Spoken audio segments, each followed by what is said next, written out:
Hey guys, Toolman Tim here. Today I'm going to share with you my top 7 tips for keeping your generator running in the extreme cold, no matter how large or how small. So let's do it in under 5 minutes. Tip number 1, if you filled your generator in the summer, it might be worth emptying the gas out and going and getting yourself a little bit of winter blend at the gas station. Gas stations, at least in Canada and the northern states, are mandated to have winter blend, which has butane in it, and that causes it to ignite much easier in these extreme colds.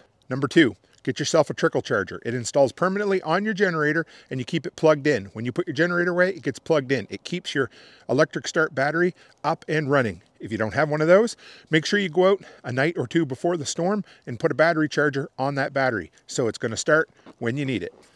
Number 3, my absolute best tip is to run your generator under load for at least 15 minutes every 30 to 60 days. If you do that, there is no tip better on this planet to make sure your generator is going to start in warm or cold weather.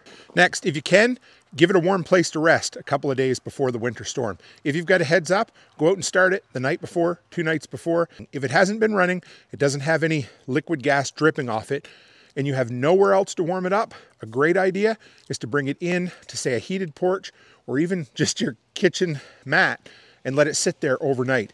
Next, have a plan, a path, and a place. First, what's the plan? Well, long time ago, you should have started figuring out, where's my generator going to go? How am I going to hook it up to the house? What am I going to run? What am I going to do if the natural gas is out? Where am I going to store my fuel? Have all that written down or figured out ahead of time. Have a path. How am I going to get my generator from its storage area, for me, behind here in the workshop, to over there by the deck where it hooks into the home? Now, I know how that path's going to get there. How am I going to pull it? Make sure it's clear ahead of time. Make sure there's no tripping hazards.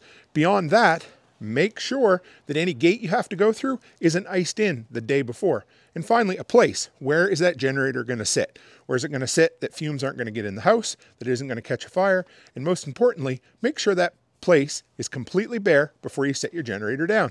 Next, swap out the oil it comes with. Most generators come from the factory, if it has any oil at all, with conventional all-season oil. What you want to swap it out for is 5W30 synthetic. That's going to be a little bit lighter weight, so it's going to turn over a bit better in the cold, and synthetic overall runs way better in the cold temperatures. All right, next tip, and this is the one that makes people a little bit uncomfortable, but it's starter fluid. It's almost like a video game power-up for your generator, and it can make people a bit nervous because you're injecting something flammable into your generator. So take off your air filter, open up your choke, spray 2 or 3 sprays of starter fluid in the choke, shut the choke, and start. You might need to repeat that 3 or 4 times, but a lot of times that's all it takes to get it just warm enough to start in the dead of cold. And I got time for a bonus tip.